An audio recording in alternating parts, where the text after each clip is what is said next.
Gracias por estar con nosotros en un programa más de La Barra en los Estados. El día de hoy tendremos el gusto de tratar el tema de la transformación digital en el Poder Judicial a cargo de Carlos Gustavo Peláez, presidente del capítulo San Luis Potosí. Con ustedes, Marinieves García Manzano y Arturo Ramos Obarzo. Gracias. Hola, ¿qué tal? Muchísimas gracias por acompañarnos un día más en esta emisión de La Barra en los Estados. Con sus amigos Arturo Ramos. Arturo, ¿cómo estás? Hola, ¿qué tal, Marinieves? Muy bien, un gusto estar aquí. Qué bueno, igualmente. Y Marinieves García Manzano, les damos la bienvenida.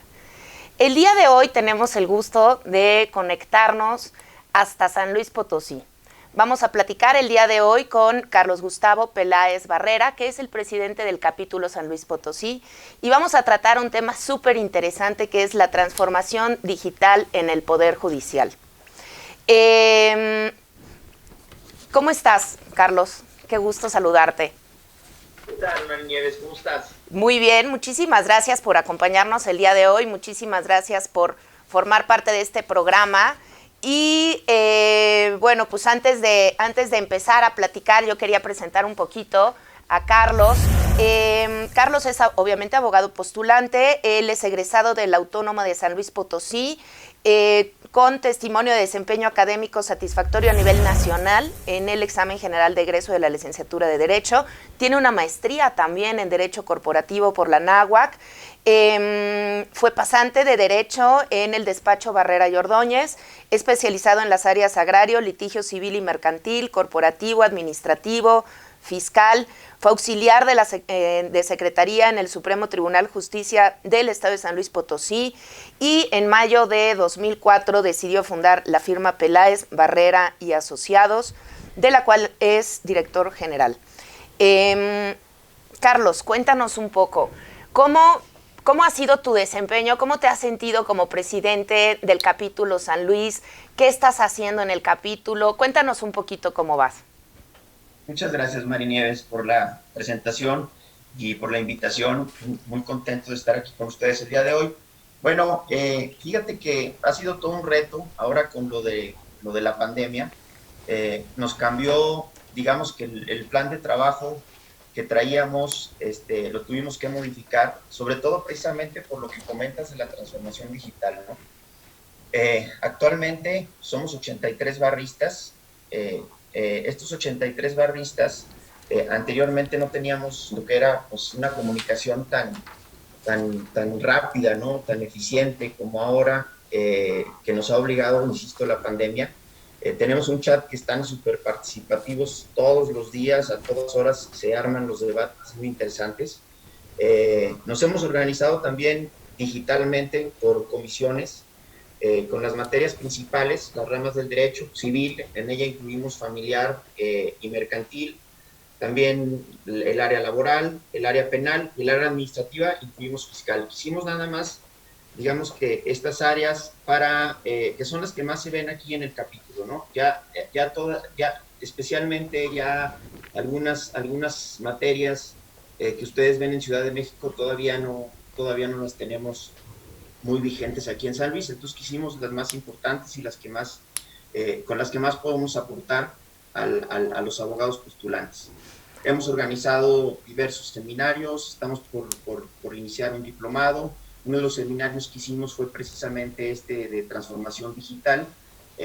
Hablamos con el Consejo de la Judicatura Federal, del Estado, con el Poder Judicial y con el Instituto de Estudios Judiciales del Estado, y nos organizamos con la finalidad de entablar un vínculo con ellos y empezar a transformarnos. Se oye muy triste empezar porque deberíamos estar transformando desde hace mucho, sin embargo esta pandemia nos ha acelerado esto.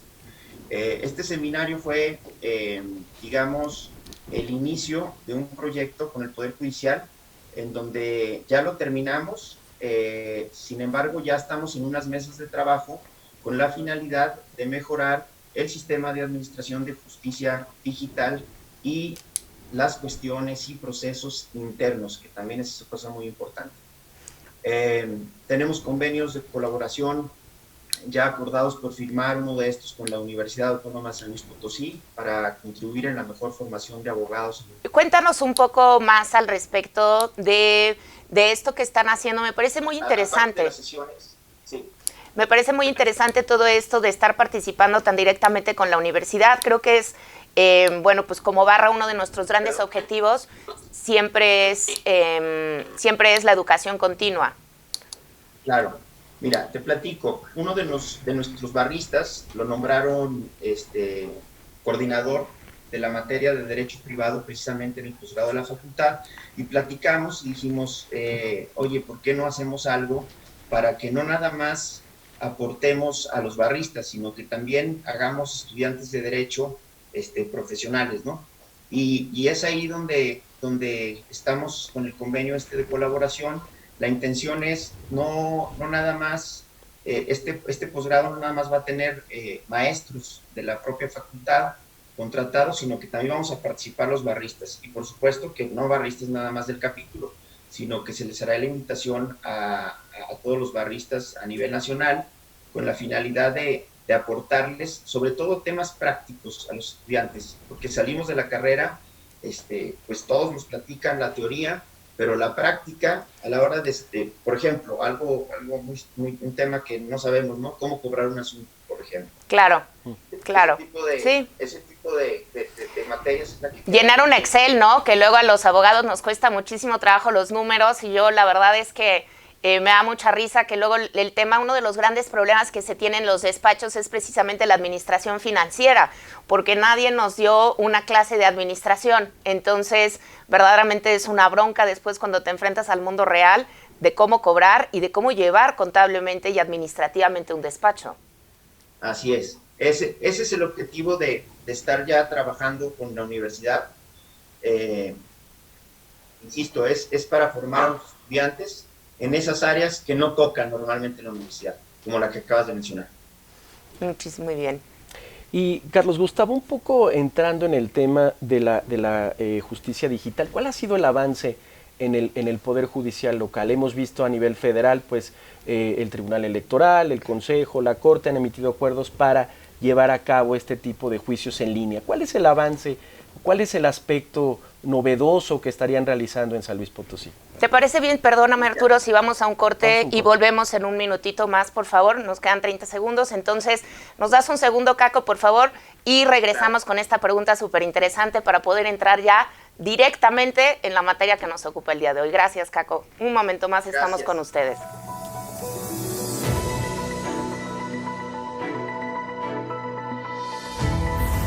La Barra Mexicana Colegio de Abogados se suma al movimiento Un Día Sin Nosotras, convocado para este 9 de marzo de 2020 ante la situación de violencia que enfrentan las mujeres en nuestro país. Enfrentar los retos del deterioro del Estado de Derecho en estos tiempos no es tarea sencilla. Estamos trabajando intensamente en las diversas actividades que nos corresponden. Afortunadamente contamos con una membresía cada vez más unida y participativa.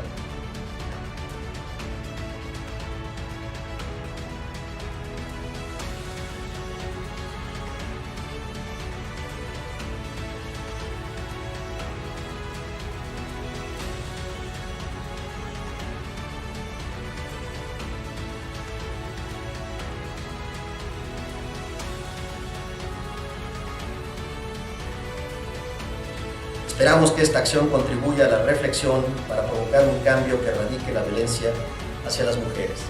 Cierro la cita.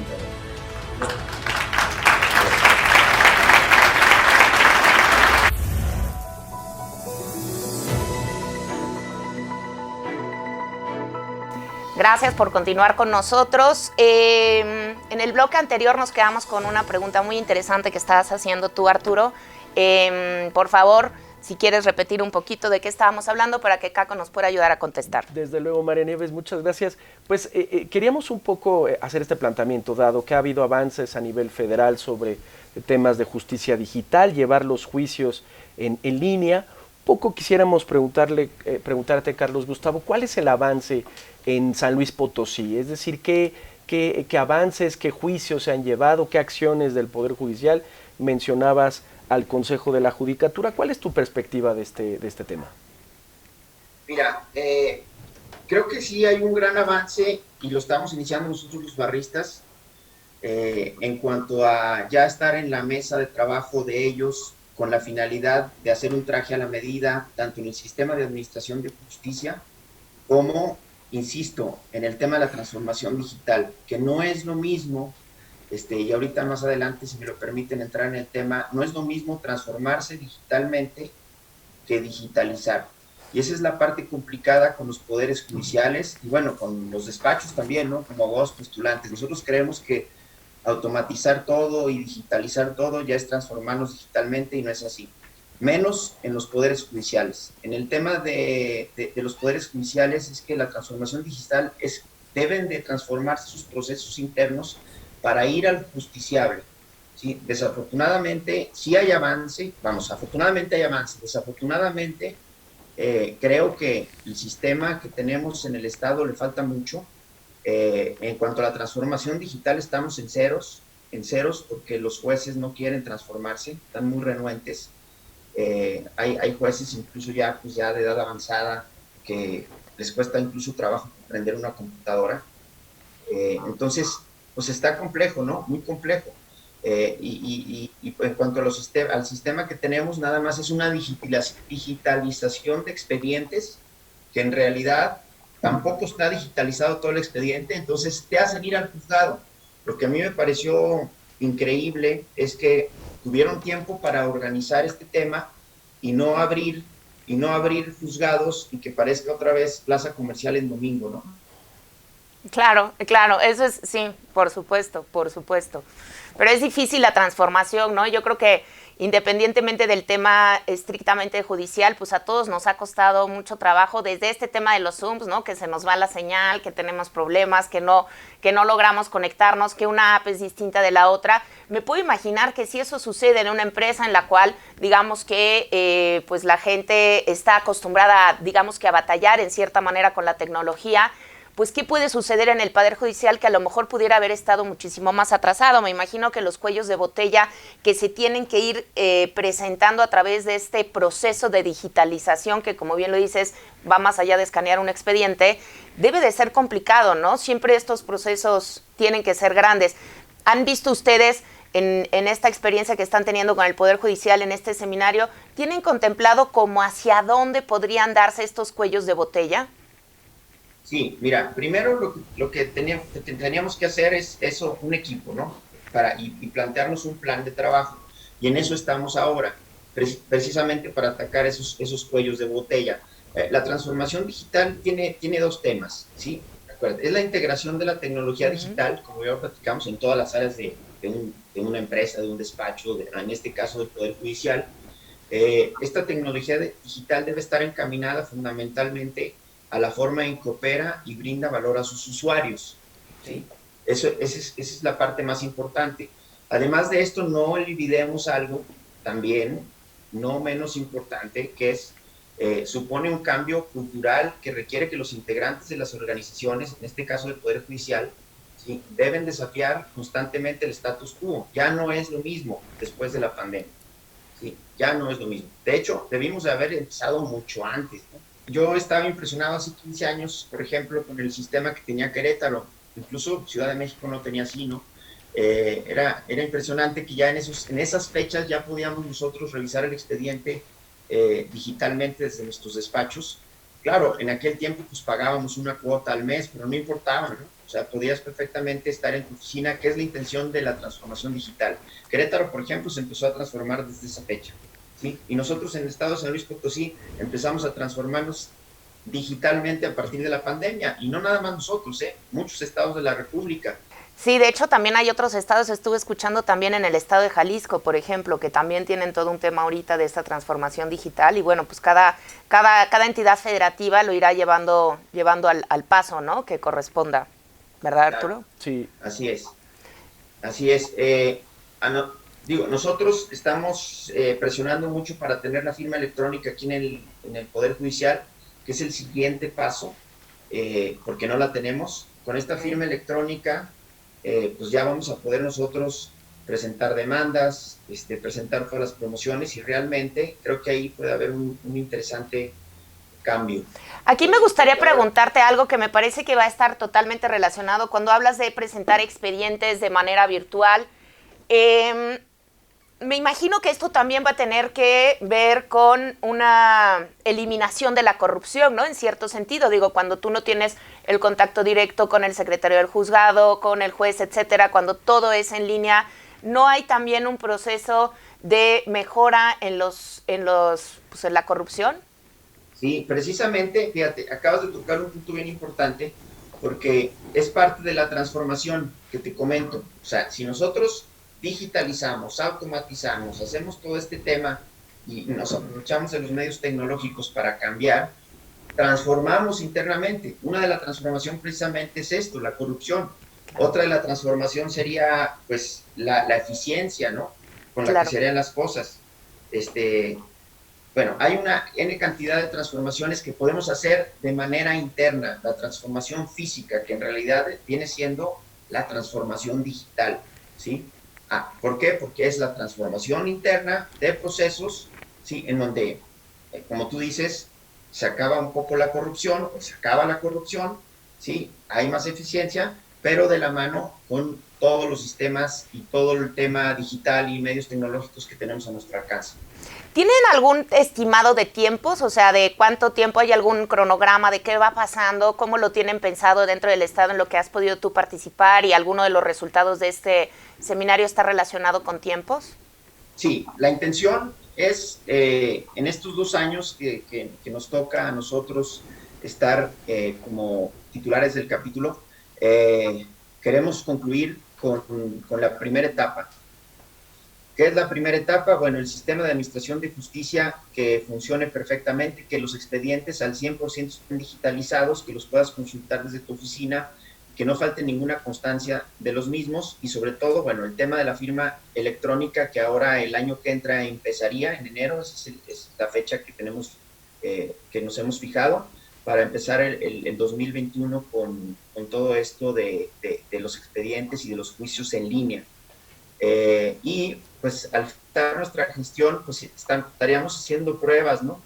Claro. Pruebas de cómo está funcionando. La intención final es eso, que el Poder Judicial vaya al justiciable.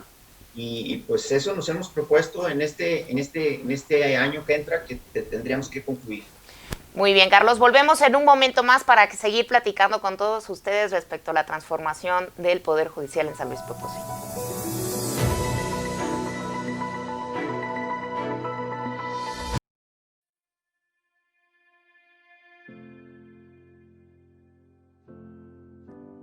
Este es un mensaje de la Barra Mexicana Colegio de Abogados para todas las personas de nuestro querido México, esperando compartir un sentimiento de aliento y esperanza ante los embates del coronavirus.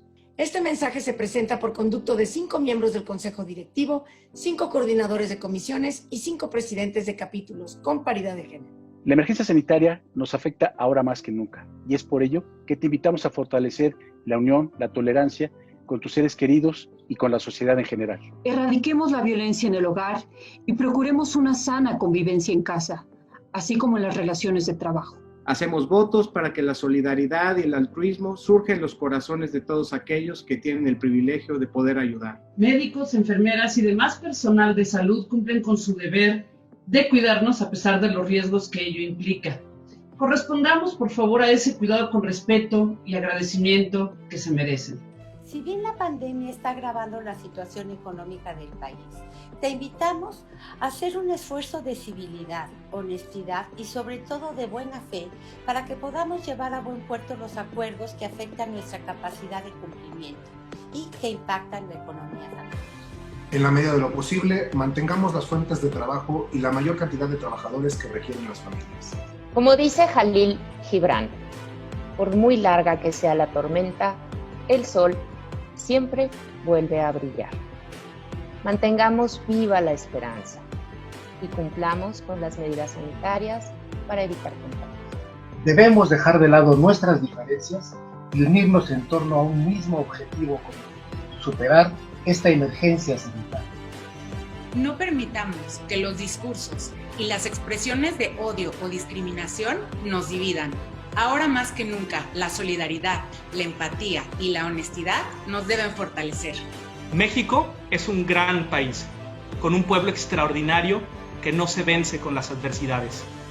El COVID-19 no nos vencerá, al contrario, nos fortalecerá si lo enfrentamos con humanismo. El pesimista se queja del viento. El optimista espera que cambie, pero el realista acomoda las velas. Adaptémonos a la nueva realidad. Ahora que debemos estar más tiempo en casa para no incrementar los riesgos de contagio, aprovechemos la oportunidad, nosotros los mayores, para ser los ejemplos a seguir por parte de los menores. No nos olvidemos de ser felices con lo más valioso que tenemos, el amor de nuestra familia y nuestros verdaderos amigos. Estamos seguros que saldremos adelante y deseamos que todos podamos sacar lo mejor de nuestra humanidad para el bien de nuestros seres queridos y la sociedad en general. ¡Ánimo!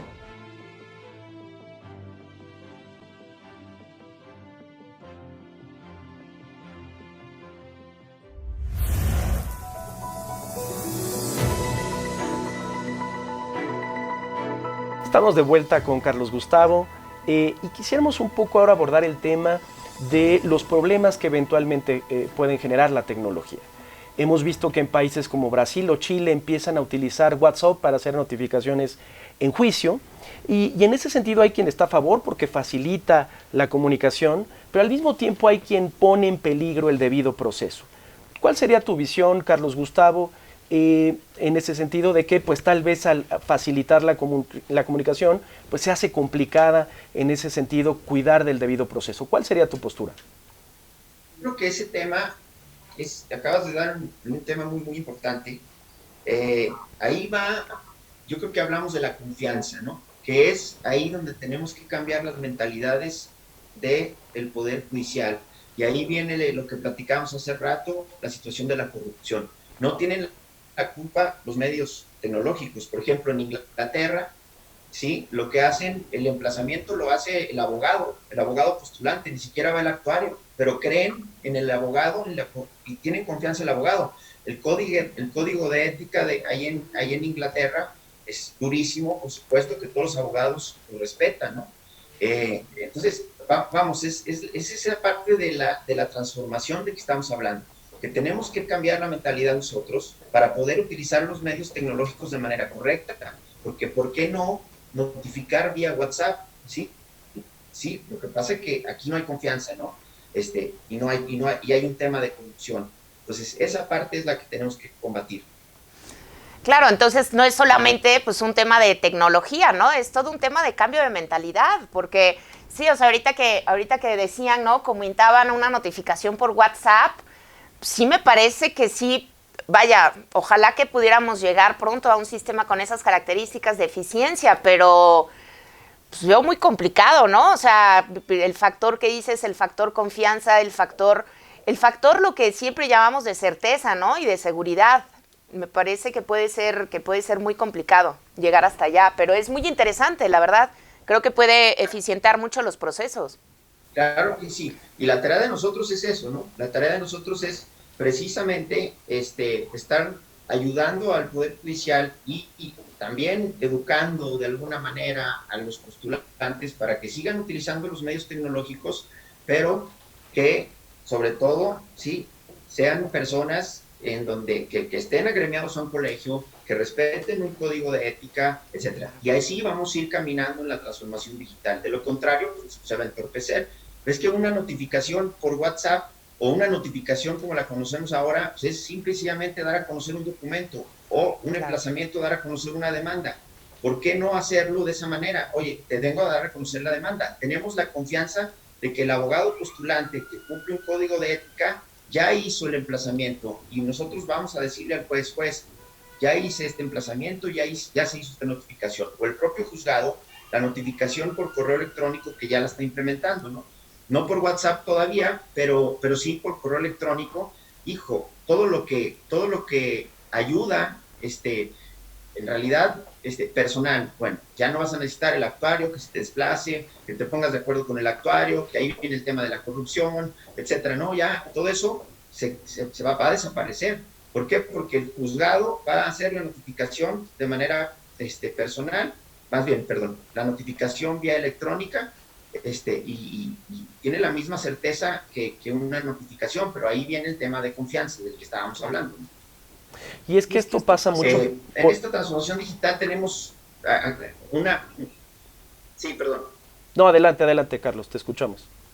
Te decía, hay otro tema interesante que es la brecha digital, ¿no? Que eso pues, es a nivel mundial.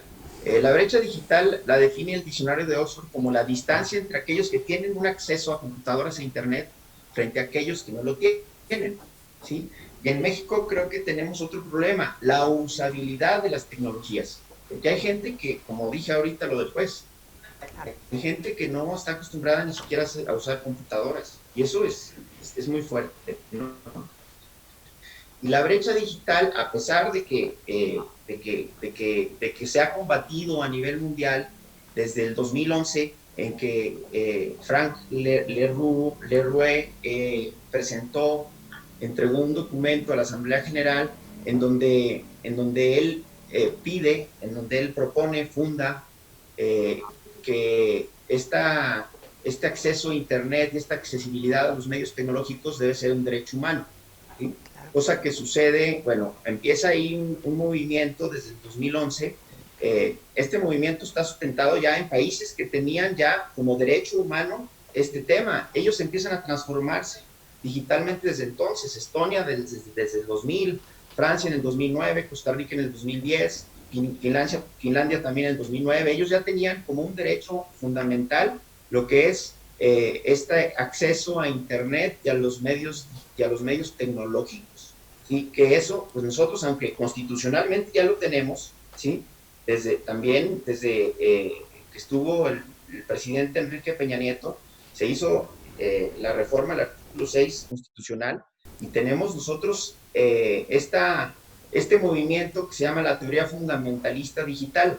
Ya está ahí incluido en ese artículo, ¿no? Sin embargo, en México las estadísticas indican que menos del 50% de la población tiene acceso a Internet y a los medios tecnológicos.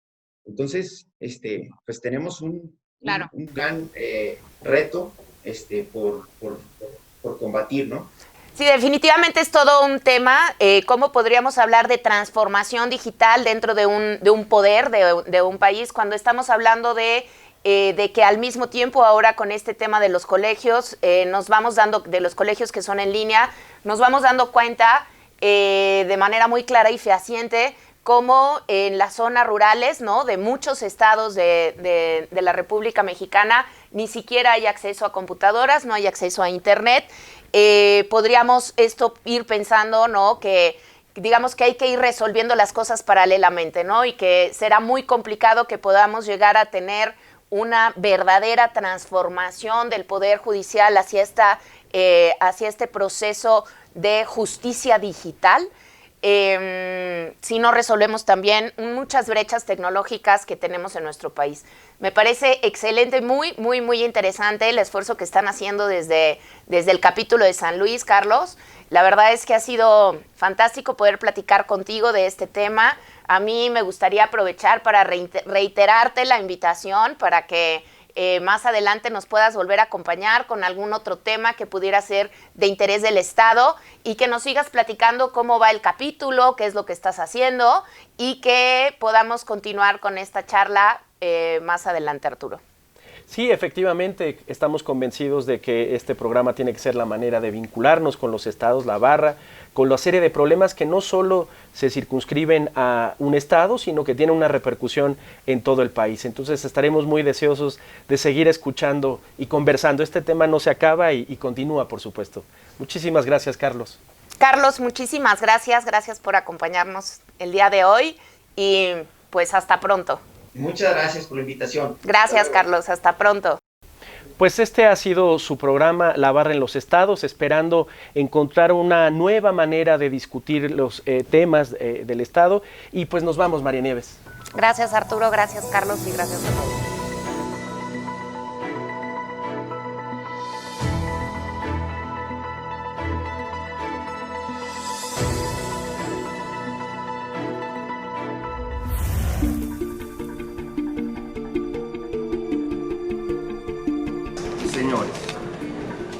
hemos concluido el programa académico del 17º Congreso Nacional de Abogados organizados por la Barra Mexicana en esta hermosa ciudad y puerto de Mazatlán, Sinaloa.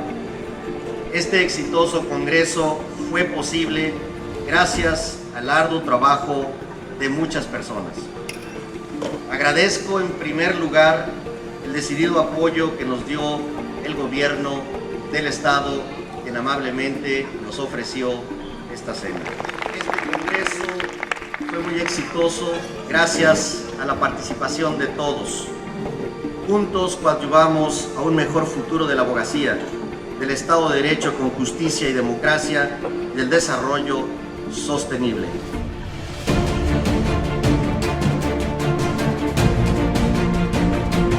Aprende uno más afuera, Careto, con todas las vivencias.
Enhorabuena, bienvenidos y ¡puro Sinaloa!